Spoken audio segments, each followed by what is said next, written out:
It all began on a quiet Saturday morning in a suburban neighborhood where appearances mattered more than humanity. The lawns were manicured, the mailboxes painted the same dull gray, and every family was expected to blend into a picture-perfect postcard.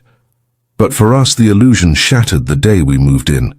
We were the only black family on the block, a family of 4 who had worked tirelessly for the dream of home ownership. To us, that house symbolized freedom, legacy, and stability. But to certain neighbors, it was an invasion. The glares began before the moving truck even pulled away. Whispers spread like wildfire, complaints about our loud culture, our different ways, and the subtle, cutting suggestion that we didn't belong.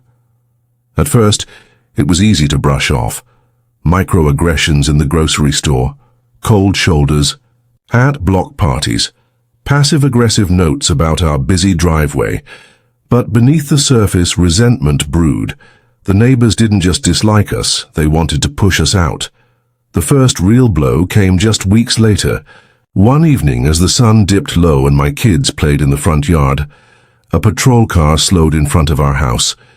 The officer explained he had received a call about suspicious activity. Suspicious activity. 2 children chalking flowers on the sidewalk. It was humiliating. My heart sank as I watched my children freeze, the innocence of their play suddenly tainted by fear. That night, the grief hit me harder than I expected. I had hoped this neighborhood would be a safe haven, a place where my children could grow without carrying the weight of prejudice. Instead, the house we had dreamed of became a battlefield. Every glance out the window, every unfamiliar car driving by, filled me with dread. But things didn't stop there. The next weeks turned into a pattern of petty calls and harassment. Noise complaints when we grilled on the weekends. Reports of trespassing when my teenage son jogged around the block. Each incident chipped away at our peace, leaving us raw and angry. I tried to stay calm. I told myself that if we kept our heads down it would blow over, but then came the night everything changed. It was a warm summer evening, and I sat on the porch, sipping sweet tea, when red and blue lights once again flashed across our yard. Multiple squad cars pulled up, doors slamming, radios crackling. The officers looked tense, hands near their belts. A neighbor had called in a report of armed suspects in the area, pointing directly at our home. The grief of weeks past twisted instantly into a cold wave of fear. This was no longer about inconvenience or humiliation, it was about survival. With every second the situation escalated, and I knew one wrong move could end in tragedy. And then the lead officer stepped forward, and I froze. I recognized his walk, his posture. My heart skipped. It was my brother, our city's police chief, who had just arrived on the scene. The look on his face when he saw me standing there told me this wasn't just another call. This was the moment everything would turn upside down. The flashing red and blue lights painted our house like a crime scene, though no crime had been committed. Neighbors peeked from behind blinds and half-cracked doors, their silhouettes outlined by curiosity and malice. Some of them had made those calls, I was certain. They stood there watching as if they had finally succeeded in exposing us for something we never were. My brother, the police chief, stepped out of his unmarked car with authority that silenced the other officers. His presence was powerful, his posture sharp, but I could see the flicker of fury in his eyes. He didn't have to say anything. The weight of what had been done was written across his face. The neighborhood had gone too far. Still, the procedure took its course. One of the junior officers muttered about suspicious reports of armed men in the yard. My brother raised an eyebrow, his gaze shifting from the officers to me, then to the children standing silently at the window. Suspicious men. The only figures in sight were 2 terrified kids clutching their toys. Inside, grief gnawed at me. We had worked hard, paid every bill on time, and lived with dignity. Yet here we were, under suspicion for existing while black. I thought about my children's fear, their innocence scarred by flashing lights and the sight of guns within reach. I thought about how many other families before us had lived this same story, unseen and unspoken. The injustice was sharp, cutting deeper each time a neighbor chose to weaponize fear against us. This wasn't just about one call. It was about a pattern of harassment designed to remind us that, in their eyes, we were intruders in our own home. And the worst part, without my brother's presence, this call could have ended very differently. As my brother questioned the officers, a hush fell across the block. Neighbors huddled together, whispering nervously. They hadn't expected this. They didn't know their lie would summon the city's highest-ranking officer, and that he'd walk up the driveway to find his own family. For me, the moment was both humiliating and empowering. Humiliating because my family was being paraded like suspects. Empowering because justice had arrived in a form they hadn't anticipated. But still the tension lingered. That night, after the squad cars finally pulled away, my brother stayed behind. He walked through the house slowly, absorbing the tension in the air. His eyes paused on the front porch, on the neighbors' windows still watching. He knew, as I did, that this wouldn't be the last incident. Racism rarely retreats after being exposed. It often digs in deeper. And he was right. The very next day, another letter appeared in our mailbox. No return address, just bold words typed across the page. "You don't belong here. Leave before it gets worse." My stomach sank, but the anger rising in me was stronger than the fear. Enough was enough. The grief was turning into fire. I had tried to stay silent, to endure, but silence had only fed their cruelty. As I held that letter in my hands, my decision crystallized. If they wanted a fight, they would get one. And this time I wasn't standing alone. My brother had seen enough. Together, we were about to turn the tables. The threatening letter was the spark that lit a fire no one could put out. It wasn't just a piece of paper. It was a declaration of war from the people who lived only steps away from us. Their smiles at the mailbox and their polite nods while walking their dogs now felt like masks covering something far uglier. I taped the letter to the refrigerator that night, not as a warning, but as a reminder. My family needed to see exactly what we were up against. My children looked at it with wide eyes, their fear slowly giving way to confusion and anger. They asked me why people hated us without even knowing us. I couldn't answer, not in a way that made sense to innocent hearts. The neighborhood itself seemed to shift in the days that followed. Cars slowed more deliberately as they passed our house. Driveways emptied whenever I stepped outside, as though my presence contaminated the air. Anonymous calls to the HOA piled. Complaints about our yard, about visitors, about noise. Every single one was baseless, but each felt designed to wear us down. Then came the most dangerous escalation yet.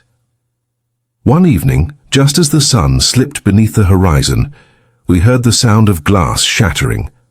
My daughter screamed. A rock had been hurled through our front window, leaving shards across the living room floor. Attached to it was another note, shorter this time. "Get out." I'll never forget the way my hands trembled as I picked it up. This was no longer harassment. It was an open threat. My neighbors had crossed a line, and I knew I couldn't shield my family from the reality of the hatred around us any longer. My brother returned that night, his jaw clenched tight as he surveyed the damage. He didn't speak much, but I could see the resolve building in him. He wasn't just my brother anymore. He was the chief of police, and now he was taking this personally. Still, the neighborhood carried on as though nothing had happened. At the next HOA meeting, whispers filled the clubhouse. I walked in feeling every set of eyes burning into me. Some neighbors shifted uncomfortably. Others smirked as if daring me to challenge them. The meeting agenda was petty as always. Fines for overgrown grass, discussions about paint colors. But I knew the undercurrent was about us. My brother attended that meeting in plain clothes, sitting silently in the back. The very sight of him made some of them uneasy, though they didn't yet know his full identity. When the meeting adjourned, a neighbor I once considered friendly muttered just loud enough for me to hear, "This isn't your neighborhood." That phrase echoed in my mind as I walked home. It wasn't just about one black family on one block. It was about generations of exclusion, about power wielded through intimidation and fear. They thought we would bow to it. They thought we would leave. But they underestimated us. With every insult, every shattered window, every hateful letter, our resolve grew stronger. My brother began documenting everything, turning each incident into evidence, and I started speaking out, sharing pieces of our story beyond the walls of the neighborhood. Friends, co-workers, and even strangers online began to rally. The harassment that was meant to isolate us was starting to expose them. The neighbors didn't know it yet, but their own actions were creating a storm they couldn't contain. The rock through our window should have been the breaking point, but instead it became the turning point. For too long, the neighbors had controlled the narrative, painting us as outsiders, as troublemakers, as people who didn't belong. But, in that moment, staring at shattered glass scattered across my floor, I realized something. Silence had never protected us. It was time to fight back. My brother took the lead. He filed an official police report, attaching every hateful letter, every suspicious incident, and the photograph of the smashed window. He didn't just log it away.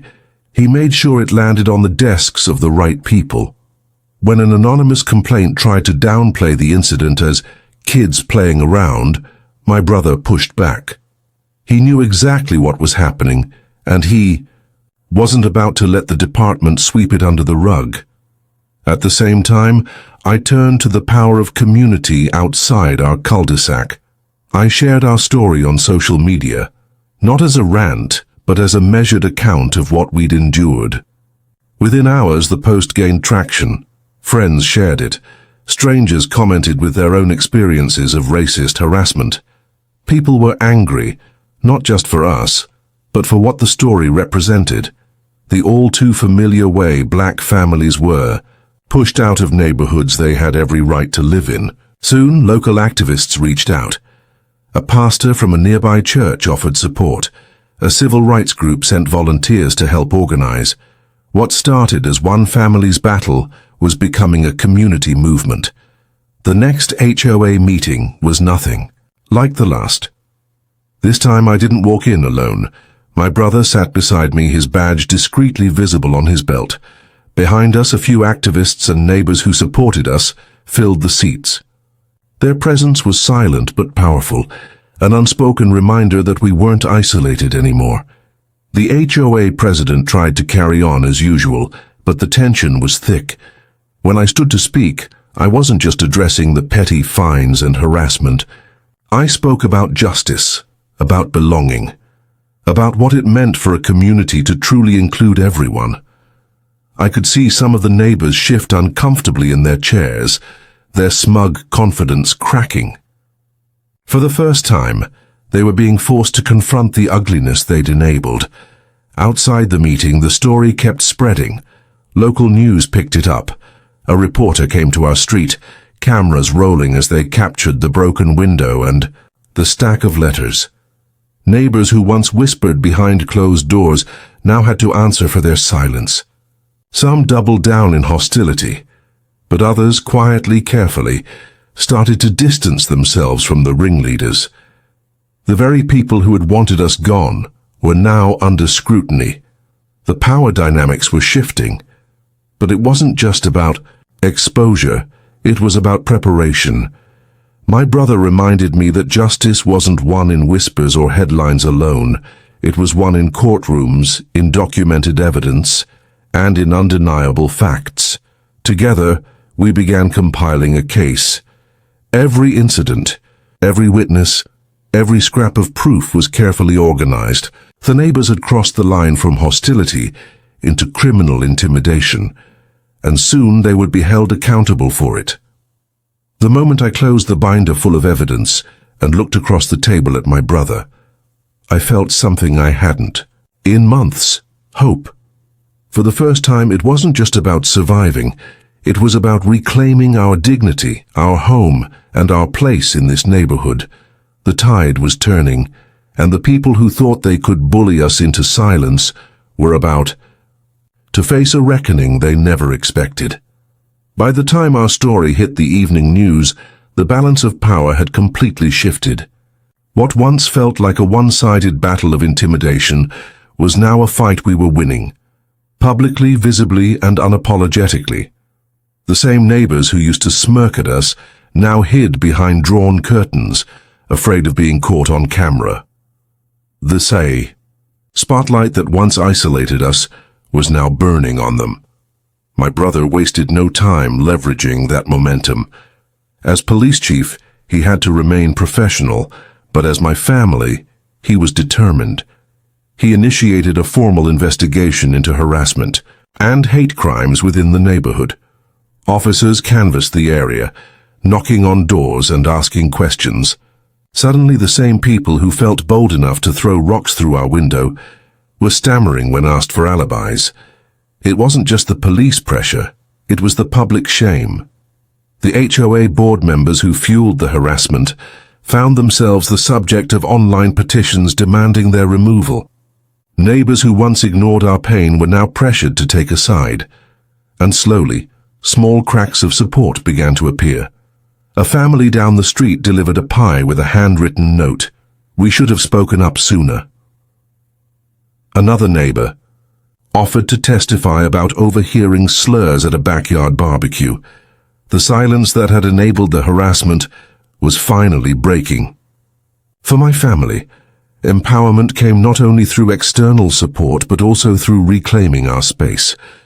We repaired the broken window with reinforced glass. We placed a new American flag on our porch, larger than before, billowing in the wind, as a symbol of resilience. What they meant to erase, we amplified, and every time I looked at that flag, I thought of my father and the sacrifices he made to give us a place in this country. Then came the most unexpected twist of all. The HOA's own rules began to work against them.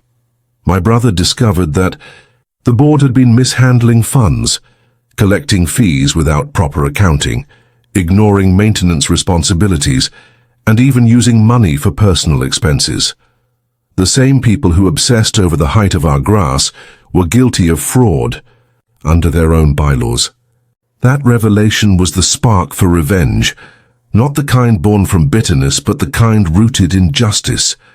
We brought those findings to light at the next meeting. This time, the clubhouse wasn't filled with whispers. It was filled with outrage. Neighbors who once looked away were suddenly demanding answers, furious at the hypocrisy. The board that had lorded over us for so long was cornered, exposed by their own greed. The empowerment spread like wildfire. Black families, immigrant families, and longtime residents who had endured the HOA's bullying finally found their voices. They stood up one after another, sharing stories of harassment, unfair fines, and intimidation. It was no longer just our battle. It had become a collective revolt. Walking home from that meeting, I felt lighter. For the first time in months, the street didn't feel hostile. People waved, nodded, and even smiled. The air was still tense, but it carried something new: respect. But my brother warned me, this was only the beginning. Exposing the truth was one thing. Delivering justice was another. The evidence we'd gathered, the testimonies we'd collected, and the investigation he had spearheaded were all pointing toward one inevitable conclusion. The HOA board wasn't just going to lose power. They were going to face the law. The stage was set. The lines were drawn. The people who tried to drive us out were about to face the consequences of their own hatred and corruption. The courtroom was packed the morning the case finally came to trial. Reporters lined the benches.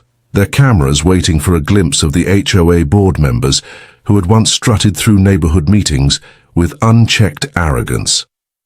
Now they looked smaller, hunched in their seats, eyes darting nervously.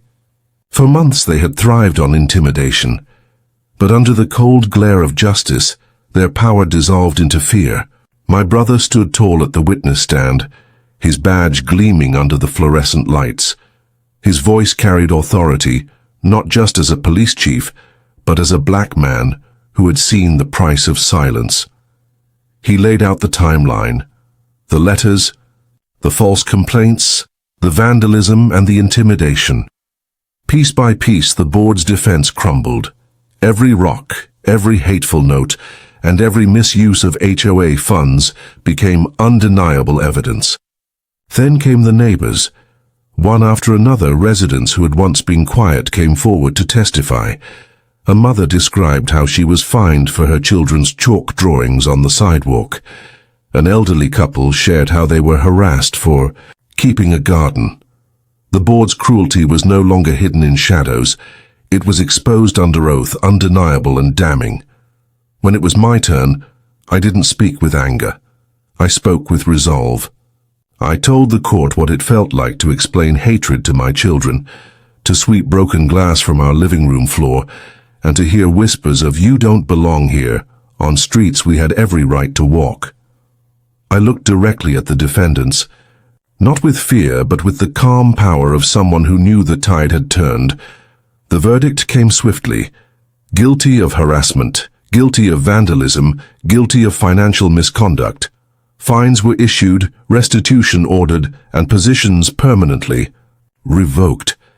The HOA board that once controlled the neighborhood with an iron fist was dissolved under court order. Their reign was over. The fallout was immediate. The neighborhood, once fractured, began to heal. For the first time, community meetings focused on solutions instead of punishments. New leadership emerged, people who valued inclusion over control.